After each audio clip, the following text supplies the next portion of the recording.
we're going to be comparing last year's iPhone 11 to the new iPhone 12. Now, unlike in years past, like say with the iPhone XR to the iPhone 11, for example, this jump up to the iPhone 12 actually brings some significant and worthwhile changes that I think make the iPhone 12 well worth getting. So I'm going to talk about all the stuff that's new and better on this iPhone 12 versus the iPhone 11. I'll also mention some of the stuff that maybe isn't really worth considering, and hopefully by the end, this will help you decide if jumping up to the iPhone 12 is the right move for you. Physically, at least at first glance, the iPhone 12 doesn't really look that different from the iPhone 11, and that should come as no surprise. It's an iPhone, after all, but you will see some minor tweaks that not only differentiate this new device from last year's model, but that I think do a little bit more in making this phone feel a little nicer. Size-wise, the iPhone 11 and iPhone 12 are both technically 6.1-inch devices. That's their screen size. But the body and the housing on the new iPhone 12 has been redesigned. This new device gets a sleeker, flatter form factor, and with this, it does shed some of that bulk. The rounded edges are no more, and in addition to that, the bezels that frame the display seem to be just a little slimmer as well. Up top, the notch is still there, which houses all the Touch ID sensors and front-facing camera, so that has not changed. But when you do set up these phones side by side, and if you have the chance to hold them in your hand too, the difference actually is more noticeable than you might think. The new iPhone 12 does feel slimmer and sleeker. It's subtle, but noticeable. It's also quite a bit lighter as well. And all in all, I think the redesign does make this phone look a little more modern and a tiny bit more premium. All in all, it's not a huge difference, but it is something worth noting. The material and build with both phones also remains the same. It's an all-glass back with an aluminum frame, and there's the same frosted glass accent for the camera module as well, with the dual lens setup looking nearly identical on both phones. What you won't see, though, is a new magnetic sort of ring or circle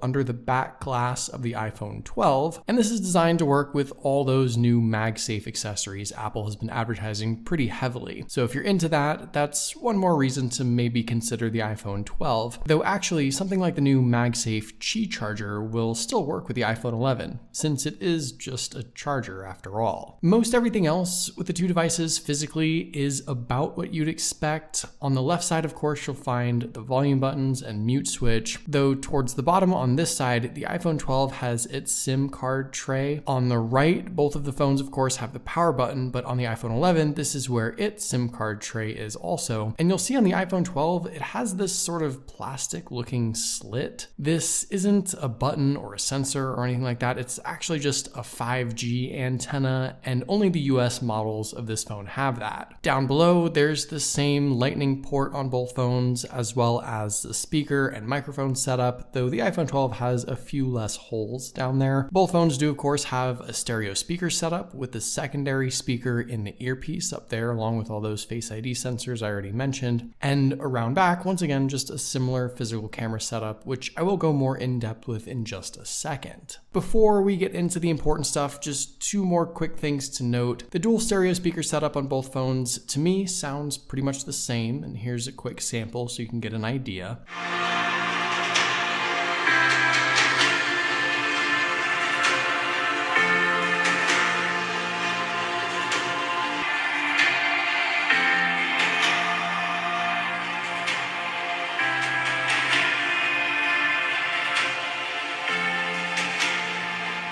And Face ID also is about the same speed on both phones. With this side-by-side test, it sort of just depends on which phone I'm looking at in the moment as far as which unlocks first. But locking the device, for whatever reason, is actually way faster on the iPhone 12. But with just recognizing your face and unlocking and getting into the phone, that seems to be about the same on both devices. Okay, so let's now get into the important stuff. If there's but one reason to consider getting this new iPhone 12 over the iPhone 11, it's probably the display. It's no secret that starting with the iPhone XR and extending to the iPhone 11, Apple gave its sort of cheaper iPhone option a less than ideal screen. It was LCD at a sub 1080p resolution and really was probably the most controversial thing about those phones. This time around though, with the new iPhone 12, Apple gave this device the Super Retina XDR OLED display with HDR10 support, and they bumped the resolution up to 2532 by 1170 at 460 pixels per inch. Compared to the LCD display on the iPhone 11, which offers just 1792 by 828 resolution, I think the difference is pretty drastic. The iPhone 12 looks bolder and more colorful, blacks are much more deeper, colors are punchier, and the display itself seems quite a bit brighter too. I was mostly fine with the iPhone 11 screen last year. I was used to it coming from the XR from the year before, but using the iPhone 12 now, I'm reminded just how much better an OLED screen really is. And with a higher resolution, it's much sharper too. In my opinion, you can see a difference in detail. The OLED display is one of the things that separated the regular iPhone 11 from the iPhone 11 Pros last year, but this year, the regular iPhone 12 gets the same OLED displays as the Pro phones. And that, in my opinion, is one of the biggest reasons why you should consider this device, whether you're upgrading from the iPhone 11 or something else entirely. And to be honest, it's probably one big reason why jumping to the iPhone 12 Pros this year might not really be as worth it. Also, the front glass on the new iPhone 12 gets an upgrade too. Apple calls this their ceramic shield.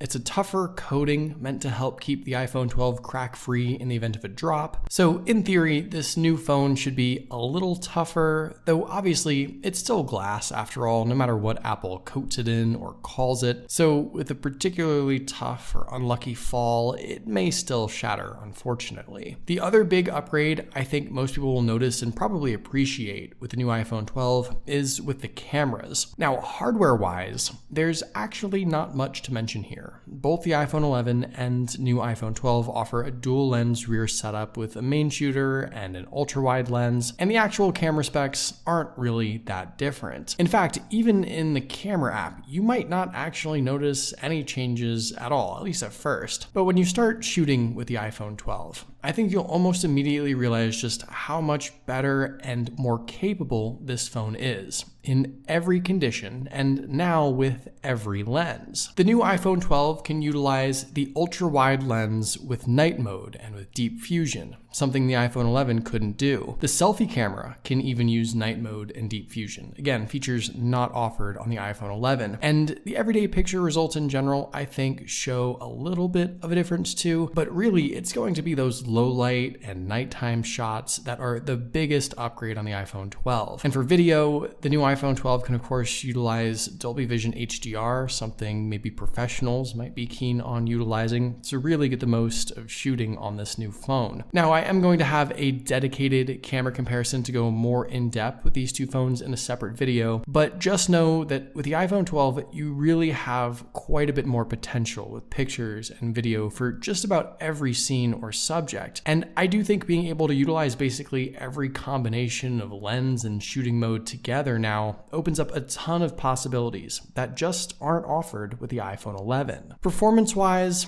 of course, this new iPhone 12 gets Apple's latest upgraded chipset, the new A14 Bionic, which is a step up from last year's A13 Bionic found in the iPhone 11. Though RAM-wise, we are still working with just 4 GB on both phones, so no change there. And to be totally honest, with at least the stock apps for sure, the difference in performance and load times I think is almost non-existent between these two phones. The latest version of iOS is well optimized, of course, so with average day-to-day stuff, I don't really think you're going to see the iPhone 12 yield too much of a performance boost. When we jump over to some third-party apps like YouTube, for example, there is a bit more of a difference, maybe a fraction of a second in load times when switching between videos. So the difference is at least there. And I think it's probably most noticeable, of course, when launching and loading more graphics-heavy stuff like games. Now, you can probably tell, though, that while yes, the iPhone 12 might be a second or two faster in some instances, the difference really isn't that big, even as we do start to load up more and more things. And nowadays, I just don't really think this should come as a surprise. Honestly, any iPhone launched within the last 2 or 3 years is going to perform about the same, since Apple continues to optimize iOS to run well on even their older devices. So performance, I don't think, is as big of a deciding factor anymore in considering a new iPhone, but I at least wanted to just show you a few quick real-world examples here with that, since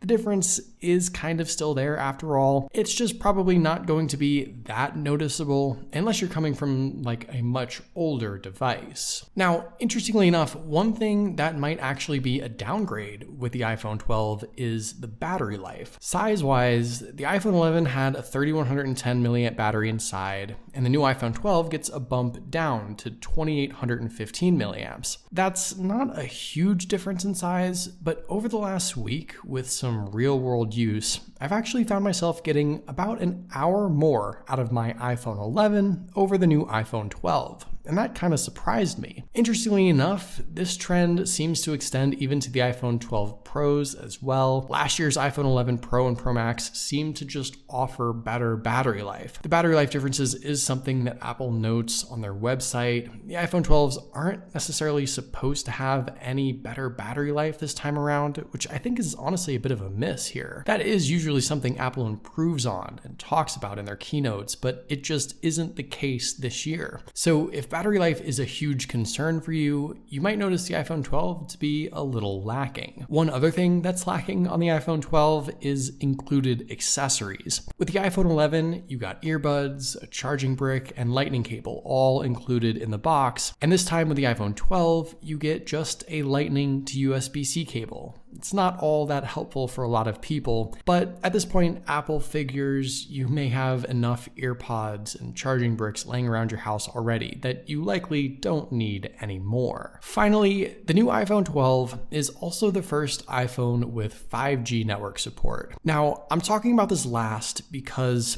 to be honest, 5G for me has been almost non-existent, and depending on where you're located and what network you're on, you may or may not be able to utilize the newer, faster 5G networks either. For me, with AT&T, 5G just isn't widely available where I'm at. And no, AT&T's fake 5GE thing isn't the new 5G I'm talking about. For example, Verizon customers with 5G ultra wideband might be able to utilize that newer, faster 5G speeds. But for a lot of folks who don't live in big cities where the carriers are investing in 5G, or if you don't have a plan that allows for 5G, you may never get to utilize it. So for a vast majority of people, I'd say don't consider 5G on the iPhone 12 right now. Chances are, unless you know it's in your area and you know you're going to get it with your carrier, it's likely just not something to be considering right now. So to sum up the big new features on the iPhone 12, it's really the display, the camera capabilities, and I guess the slight redesign. Those things are what makes this phone worth getting over the iPhone 11. So there you go. That's everything you need to know about the new iPhone 12 versus last year's iPhone 11. But hopefully you guys enjoyed this video, and I'll see you guys later.